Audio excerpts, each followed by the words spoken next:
My name is Susan Chilala. I come from the Rural Women's Assembly in Zambia.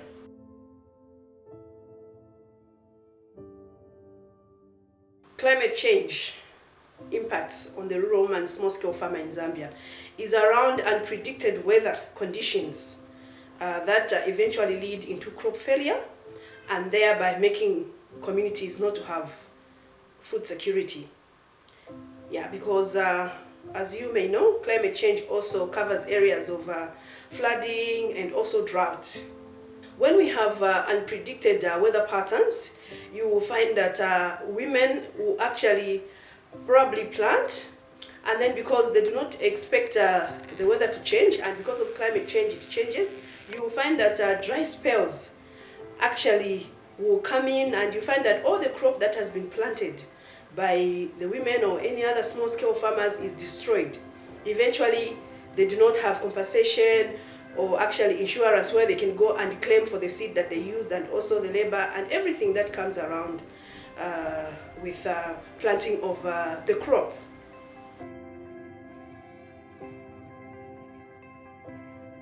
When we look at climate change, we are looking at issues of food insecure, because as I told you, I come from the Rural Women's Assembly, where we work with small-scale rural women, small-scale farmers. And when we have all these investment coming in, you find that there are issues of land grabs, and there are also issues of pollution. And all these hinge on food security. So in Zambia, for instance, we have mines that have come in and have gotten huge chunks of land, displacing people or relocating them to new places, making it very difficult for a woman to actually access the forests that they used to depend on in the past before they were relocated or displaced.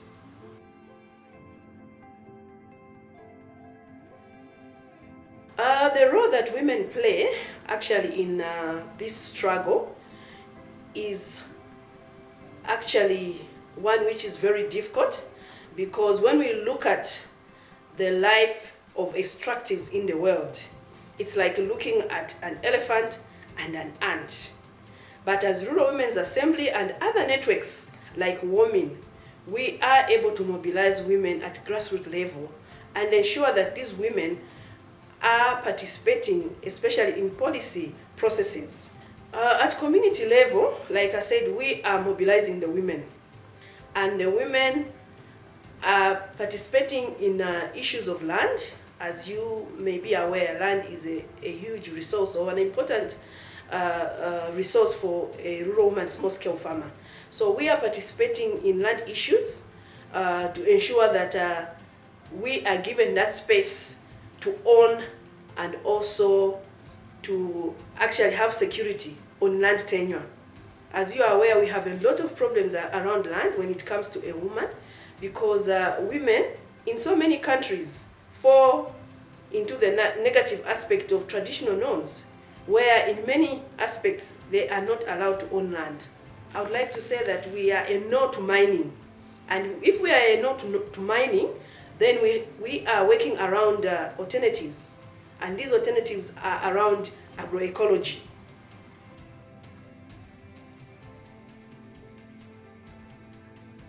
One voice cannot be heard, but many voices can be heard.